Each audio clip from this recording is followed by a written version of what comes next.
Olá, sejam todos bem-vindos a mais uma entrevista importante aqui pelo canal Fator Político BR, que hoje conversa com o CEO do Instituto Europa Online, o doutor Rodrigo Salgado Martins. Vamos falar sobre nacionalidade e imigração para a Europa, especificamente Portugal e Itália. Bem-vindo, doutor Rodrigo, muito obrigada por aceitar o nosso convite. Olá, Berenice, eu que agradeço o pessoal que está ouvindo. Muito bem. Doutor Rodrigo, para começar já essa entrevista, eu quero te fazer uma pergunta sobre um assunto, um tema que vem sendo muito ventilado, que é sobre a questão da alteração da legislação italiana. Será que vão ter descendentes de italianos perdendo o seu direito? Será que pode virar lei este ano? Olá, Berenice, agradeço desde já o convite. E essa pergunta, ela é uma pergunta que muitas pessoas estão fazendo a nós, né? E tem muitos comentários, inclusive na internet, sobre essa questão da alteração da legislação italiana. O que ocorre hoje, né, é que existe um movimento na União Europeia, tá, para redução da imigração, né, e também dos pedidos de nacionalidade, né? Uns 2, 3 anos para cá, a quantidade de pedidos, né, de nacionalidade, tanto para a Itália quanto para Portugal, eles foram muito grandes, né? Eram pedidos em massa, né, por vários motivos, vários motivos. E o que ocorre? Existe um movimento político na Itália, tá, para reduzir, porque hoje a Itália, né, quem tem um ascendente italiano, seja em qualquer geração, são gerações ilimitadas, pode pleitear a nacionalidade italiana, desde que comprove essa ligação através das certidões. Tá? Então, Perfeito. existe, na verdade, um projeto de lei 752 do senador Roberto Menia, que visa reduzir, tá, a possibilidade de pleitear nacionalidade para o bisneto, tá? E também visa, tá, restringir, colocando a obrigatoriedade de ter o italiano no nível B1, que seria o intermediário, tá? E a residência na Itália por 1 ano. Aí, se o projeto vai passar desse formato ou não, a gente ainda não sabe, né? Por mais que a gente estude, isso é uma discussão política do legislativo italiano. Mas, para prevenir, né, o ideal é que a pessoa, né, faça efetivamente sua nacionalidade o quanto antes, tá? Para evitar um infortúnio, de repente passar realmente esse projeto e virar lei, né? E a gente realmente não tem como saber a data, quando vai ser e a quem vai ser atingido, né? Acreditamos nós que quem protocolizar, né, um processo judicial conosco, tá, vai estar, de certa maneira, garantido, né, porque tempus regit actum, né, o tempo rege o ato, ele vai ter protocolizado na égide da lei anterior. Com certeza.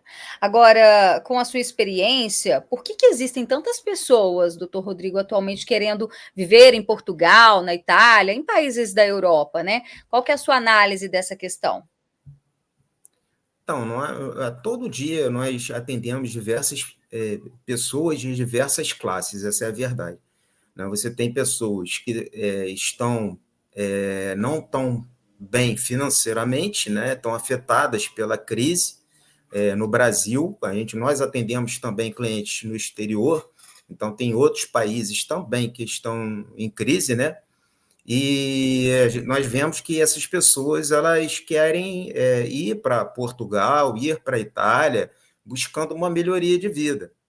Como também tem outras pessoas que, por exemplo, por conta da questão de segurança, né, insegurança, na verdade, né, que existe, nós sabemos, né, a falta da parte de saúde, né, educação, o custo de vida alto, por exemplo, no Brasil, faz com que a classe média, né, e a classe alta, vamos dizer assim, as pessoas que têm uma condição melhor, né, e tem já, inclusive, empresas e têm situações estáveis no país, queiram ir para Portugal por uma melhoria de vida, uma melhor qualidade de vida, né? Ou para a Itália. E aí você tem duas hipóteses. Tem aquele que tem direito à nacionalidade pelos jus sanguinis, né?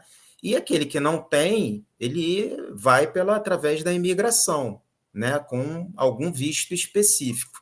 Mas o que nós vemos é isso, é a questão realmente das crises dos países colonizados, né? No caso, falando de Portugal e Itália, Brasil, Angola, Moçambique, Cabo Verde, né? E entre outros países, né? E também a questão, né, das guerras, né? A gente vê, falando fora do Brasil, a questão das guerras, a gente vê uma imigração em massa para a União Europeia.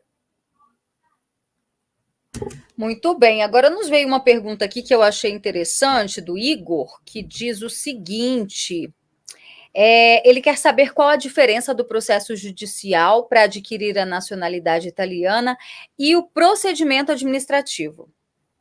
Perfeito. Essa pergunta ela é excelente. Eu até agradeço o Igor, porque o procedimento administrativo, né, ele tem duas opções. Na primeira opção seria a opção que deveria ocorrer em todos os casos, né, que seria da entrada direta no consulado. Só que o consulado ele demora de 5 a 10 anos para julgar, né, vamos dizer assim, julgar, né, a questão da nacionalidade e considerar o indivíduo italiano, né, e expedir o certificado de nascita. Então, como ele não consegue fazer isso num prazo razoável, né, a gente usa do procedimento judicial. Existe uma outra forma, que é o procedimento administrativo direto na Itália. Mas esse procedimento é para quem reside na Itália, quem mora na Itália. O brasileiro não pode sair do Brasil, né, contratar uma assessoria para ficar 3 meses, tá, na Itália, né, e durante esses 3 meses ele vai ter que alugar um imóvel, tá? Ele vai ter que ter o custo de vida dele lá, que ele vai ter um alto custo, né? E dar entrada direto no Comune, porque ele não mora na Itália. Ele está sendo, na verdade, enganado. Ele pode perder todo o dinheiro dele porque o vigile, que é o fiscal do município, que passa no local para verificar se a pessoa está efetivamente residindo na Itália, pode informar o Comune, como já aconteceu em vários casos, que a pessoa não reside na Itália, que ela está ali com, entendeu, de passagem. Ela não está com visto, um permisso para poder ficar na Itália, não está morando na Itália. Tá? O visto, o pedido de nacionalidade, tá? Pela via administrativa direto na Itália, a pessoa tem que estar morando, residindo na Itália. Quem não está, não faça, pode perder o seu dinheiro. Pela via judicial, tá? É efetivamente a melhor das hipóteses hoje em dia. Tá? Tem um tempo bem razoável, o tempo foi reduzido, porque hoje o tribunal de competência é o tribunal de onde nasceu o italiano, da comune onde foi registrado o italiano, então ele está descentralizado por vários tribunais na Itália, tá? E automaticamente ele corre muito mais rápido. Antigamente era tudo concentrado no Tribunal de Roma, tá? E o processo judicial ele é feito através de advogado, com procuração, a cláusula é de judício. Eu sou advogado português, né? Os processos da nossa empresa eu ingresso, tá? Junto com meus colegas italianos, eu sou o próprio advogado que vai estar no processo na Itália, tá? Eu assino a inicial, a sentença sai em meu nome, e a gente tem a petição inicial, tá? Que é distribuída, vai para um juiz que tem o parecer do MP, tem uma audiência que normalmente é virtual, né? E o advogado tem que comparecer, a parte não precisa, tá? E aí tem a sentença. Quem pode fazer parte desse processo? Todos os descendentes do mesmo italiano, Então, várias pessoas da família podem fazer parte desse processo. Essa, inclusive, era a minha próxima pergunta. Quem é que tem direito à nacionalidade italiana? Então, todos aqueles, né, descendentes do mesmo italiano, tá, desde que comprove através de certidões, tá, a linhagem, né, de ascendência, tem direito à nacionalidade italiana. Perfeito. E olha, a Fernanda está questionando aqui se vocês dão amparo na parte documental também. Ela diz, inclusive, que procura a certidão do bisavô dela, que é italiano, e não está encontrando. Então, a nossa equipe ela é formada não só por advogados brasileiros, portugueses, italianos, espanhóis, mas também por historiadores e genealogistas. Então, quando a pessoa não tem, né, a localização da certidão, nós realizamos a busca através de historiador.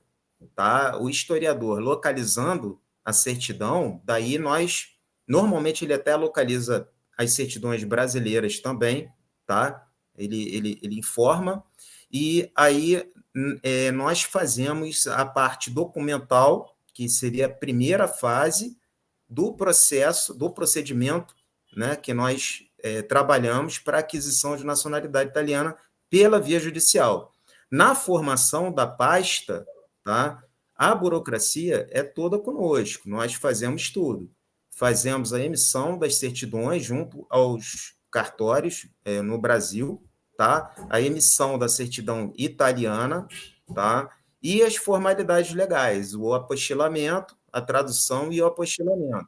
Hoje a gente tem né, bem reduzido de tradução, e nós temos uma parceria com uma empresa em São Paulo, e o custo gira em torno de R$ 85 a R$ 100. Então, essa parte documental, ela não precisa se preocupar que nós fazemos tudo. Essa burocracia é toda conosco. Que ótimo, hein? Bom, e em relação à nacionalidade portuguesa, quem tem direito é a mesma coisa em relação à italiana? Não, a italiana são gerações ilimitadas, né? Na nacionalidade portuguesa, tá? Pelo via jus sanguinis, que é direito de sangue, são somente 2 gerações, são filhos e netos de portugueses. O bisneto ele pode ter direito, tá? Quando for bisneto pelo lado materno, por exemplo, né? Pode ser pelo lado materno ou paterno, mas quando for pelo lado materno, por exemplo, a mãe sendo viva, a gente pleiteia primeiro para a mãe, para depois pleitear para o filho, tá? Então, tem essa diferença. Né? Na nacionalidade italiana, são gerações ilimitadas, na portuguesa, até a segunda geração, pela via jus sanguinis. Na portuguesa, tem também o cônjuge, né? Tem direito, se tiver 3 anos com filho com português, 6 anos sem filho. A mesma coisa a quem tem a união estável, tá? E também tem a questão do descendente do judeu sefardita, tá? Que aí tem alguns requisitos legais que aí a pessoa tem que procurar a gente para explicarmos melhor. Perfeito. Olha só, tem mais uma pergunta aqui, a dúvida da Patrícia, ela quer saber quais os benefícios para quem consegue uma nacionalidade portuguesa ou italiana. Então, Berenice, são vários benefícios, né? Porque, na verdade, hoje é a situação que a gente se encontra, né, no Brasil, né, é praticamente você ter uma nacionalidade europeia é um plano B, né? Essa é uma questão básica, né? Mas, de qualquer forma, é interessante é que o indivíduo com uma nacionalidade europeia, tá? Da União Europeia, dos países da União Europeia, ele pode morar e trabalhar em qualquer um dos países, tá? Dos países membros. Então, automaticamente, o indivíduo que é português, ele pode morar e trabalhar na Espanha, na França, na Alemanha, né? Assim, a mesma coisa o italiano. Fora isso, tá? Tem as questões também dos atos cíveis daquele respectivo país, né? Automaticamente, quem quer contribuir para a Previdência, né? Ele pode se aposentar por aquele país, tá? E também tem a questão que muitas pessoas que desejam, né, que é ingressar nos Estados Unidos, Canadá e em diversos outros países sem a necessidade de visto. Com o passaporte europeu, você pode fazer isso. Ou seja, passaporte da Itália, Portugal, Espanha, França. Então, são diversos benefícios derivados efetivamente de acordos, né, internacionais, né, e da questão de fazer parte de um bloco muito forte, que é o bloco da União Europeia. Né? Sim, com certeza. E olha, outra dúvida, que eu tenho certeza que quem está nos assistindo deve estar pensando, é o tempo. Quanto tempo normalmente para o processo judicial, né, que demora para tramitar e adquirir a nacionalidade italiana? Essa é uma pergunta que várias pessoas fazem, né? E a gente vê normalmente diversas empresas, assessorias, falando em torno de 2 anos. Né? Isso não é verdade. 2 anos era há 2 anos atrás, quando os processos eram concentrados no Tribunal de Roma, tá? Então, efetivamente, nós temos a fase documental, que é a formação da pasta do cliente, independente do país onde que ele se encontre. Né? A gente tem que formar a pasta que liga ele até o italiano, tá? Através das certidões. Mas o processo em si, desde a distribuição até a sentença, tá? Varia conforme o tribunal. Hoje em dia não é mais concentrado no Tribunal de Roma, é descentralizado, tá? Por toda a Itália. O tribunal competente é o tribunal de onde nasceu e foi registrado o italiano, na comune onde ele foi registrado. Aquele tribunal que é o competente. Então, tem tribunais que são mais rápidos, né? Juízes que são mais rápidos, juízes que dão a sentença na audiência, tá? E aí, automaticamente, você vê os nossos últimos processos judiciais, inclusive nós temos isso no Instagram, no nosso Instagram, demoraram 6 meses, né? O penúltimo, 3 meses. Então, ele pode realmente ser um processo bem mais rápido, até que o administrativo para quem mora na Itália efetivamente, que hoje demora de 6 a 8 meses para terminar. Né? E é um processo efetivamente mais garantido, né? Porque ele vem através de sentença judicial que concede a nacionalidade italiana. Né? Sim. E no caso da nacionalidade portuguesa, o tempo também é o mesmo? Não, a nacionalidade portuguesa, nós fazemos, né, demos entrada através da minha ordem portuguesa, tá?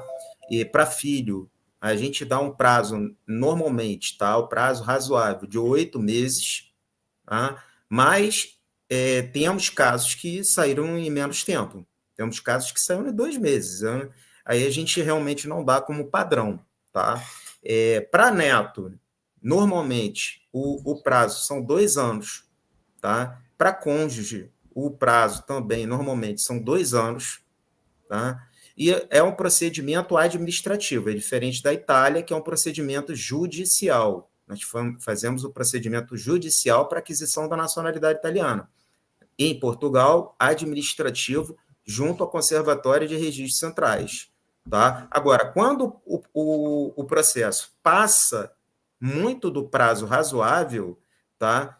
Existem jurisprudências que nós utilizamos e peticionamos no processo para imediato julgamento, tá? Por conta de ultrapassar o prazo legal, por conta de ultrapassar o prazo razoável, né, de julgamento do processo administrativo. Quem julga normalmente é o conservador, né? É um julgamento de fato, né? Sim. Olha só, tem mais uma pergunta aqui, a Nívia, ela pergunta novamente sobre a possibilidade de alteração na legislação italiana. O doutor acha que vai afetar quem? Então, essa questão realmente ela está preocupada, assim como várias outras pessoas estão, né? É, efetivamente, Berenice, nós temos a lei no tempo e no espaço, isso é o processo civil, né? Então, existe um projeto de lei. Se ele entrar em vigência, tá? Se ele for aprovado e for entrar em vigência, tá? A quem ele vai afetar? Quais os efeitos dessa lei?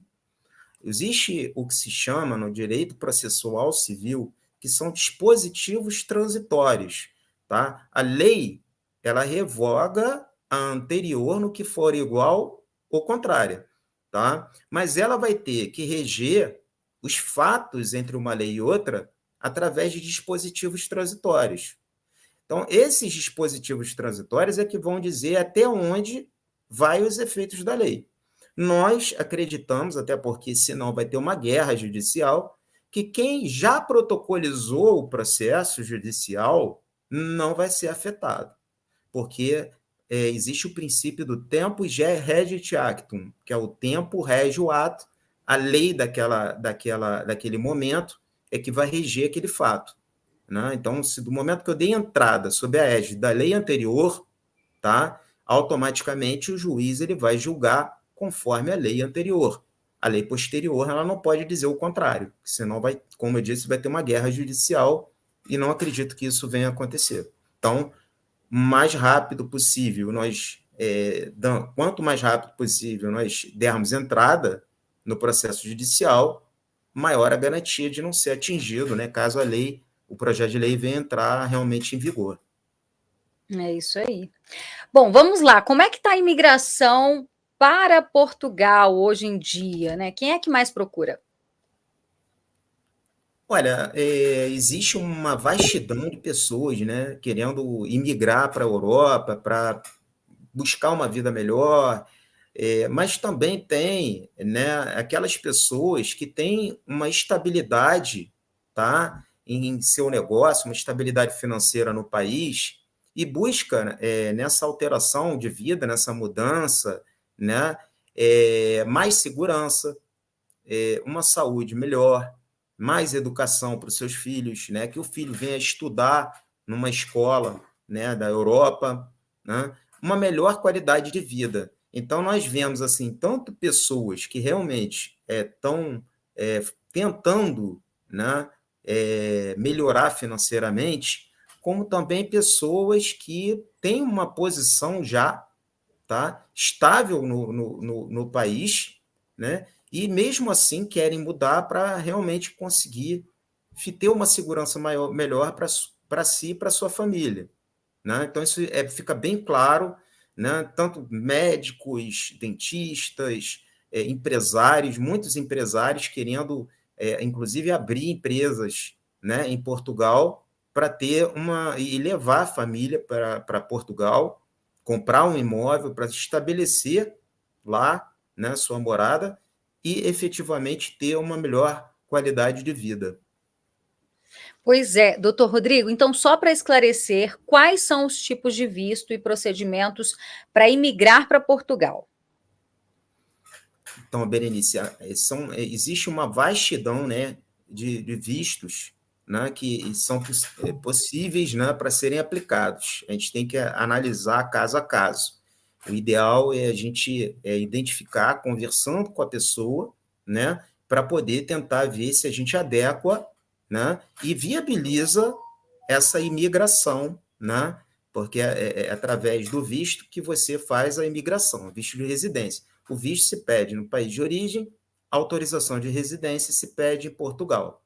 Mas, assim, nós podemos dizer, tem visto de trabalho, tá? Existe um visto também de busca de trabalho para quem não tem o contrato e não tem proposta, tá?